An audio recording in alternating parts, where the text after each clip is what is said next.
ಯತ್ನಾಳ್ ನಮ್ಮ ಪಕ್ಷಕ್ಕೆ ಬಂದ್ರೆ ಕರೆದುಕೊಳ್ಳುತ್ತೇವೆ, ಹೈಕಮಾಂಡ್ ಜೊತೆ ಚರ್ಚೆ ಮಾಡ್ತೀವಿ, ಕರೆದುಕೊಂಡು ಬನ್ನಿ ಅಂದ್ರೆ ಅವರು ಬಂದ್ರೆ ಸ್ವಾಗತ.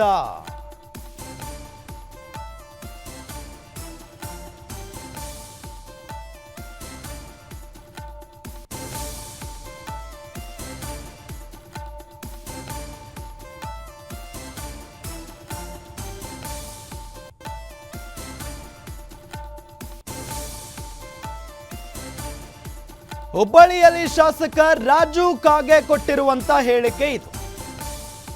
ಹೈಕಮಾಂಡ್ ಜೊತೆ ಚರ್ಚೆ ಮಾಡ್ತೀವಿ, ಕರೆದುಕೊಂಡು ಬನ್ನಿ ಅಂದ್ರೆ ಅವರು ಬಂದ್ರೆ ಸ್ವಾಗತ.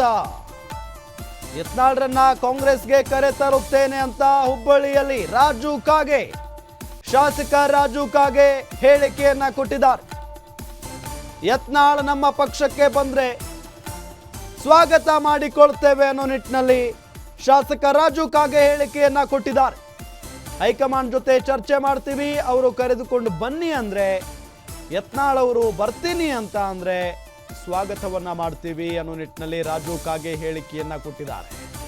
ಇದೆಲ್ಲದರ ನಡುವೆ ಇದೆಲ್ಲ ಆಗೋ ಮಾತಾ ಅನ್ನೋ ಒಂದು ಸಹಜವಾದಂಥ ಪ್ರಶ್ನೆಯೂ ಕೂಡ ಮೂಡುತ್ತೆ. ಯಾಕೆ ಅಂತ ಹೇಳಿದ್ರೆ ಯತ್ನಾಳ್ ಮತ್ತು ಕಾಂಗ್ರೆಸ್ ತತ್ವ ಸಿದ್ಧಾಂತಗಳು ತದ್ವಿರುದ್ಧವಾಗಿದ್ದಾವೆ.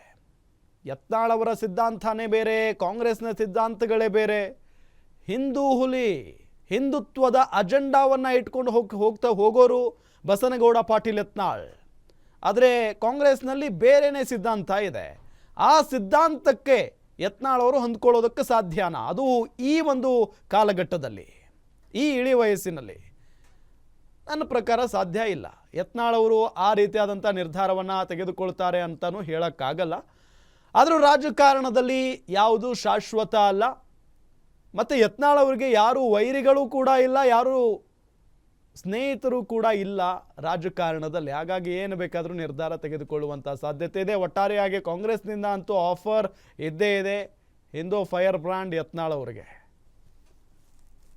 ಅದು ಅವರ ಪಕ್ಷದ ವಿಷಯ. ನಾವ್ ಹೆಂಗೆ ಹೇಳೋಣ ಅದನ್ನ? ಅವ್ರ ಪಕ್ಷದ ವಿಷಯ. ನಾನು ಕಾಂಗ್ರೆಸ್, ಅವ್ರ ಬಿಜೆಪಿ, ಆ ಪಕ್ಷದಲ್ಲಿ ಇರುವ ಏನಾದರೂ ಗದ್ದಲಗಳು ನಾನೇ ಯಾಕೆ ಮಾತಾಡಕ್ಕೆ ಹೋಗ್ಬೇಕು? ಶೋರ್ 100% ಕರ್ಕೋತೀವಿ. ಯಾಕೆ ನಮ್ಮ ಪಕ್ಷ ಏನಾಗಿದೆ ಅದು ಅವ್ರು ಬಿಟ್ಟು ಬರ್ತಿರ್ತಂದ್ರೆ ನಮ್ಗೆ ಬರ್ಲಾಕ ಅವ್ರು ರೆಡಿ ಇದ್ರೆ ನಮ್ಮ ಹೈಕಮಾಂಡ್ ಅಲ್ರಿ, ಹೈಕಮಾಂಡ್ದವ್ರು ಕೂಡ ಚರ್ಚೆ ಮಾಡ್ತೀನಿ. ನಾನು ಚರ್ಚೆ ಮಾಡಿ ಬರ್ತಾ ಇದ್ರೆ ತಗೋತೀವಿ. ತಗೋತೀನಿ, ಏನ್ ತೊಂದರೆ ಇದೆ? ಅದು ಅವರ ಪಕ್ಷದ ವಿಷಯ. ನಾವ್ ಹೆಂಗೆ ಹೇಳೋಣ ಅದನ್ನ? ಅವ್ರ ಪಕ್ಷದ ವಿಷಯ. ನಾನು ಕಾಂಗ್ರೆಸ್, ಅವ್ರ ಬಿಜೆಪಿ, ಆ ಪಕ್ಷದಲ್ಲಿ ಇರುವ ಏನಾದರೂ ಗದ್ದಲಗಳು ನಾನೇ ಯಾಕೆ ಮಾತಾಡಕ್ಕೆ ಹೋಗ್ಬೇಕು? ಶೋರ್ 100%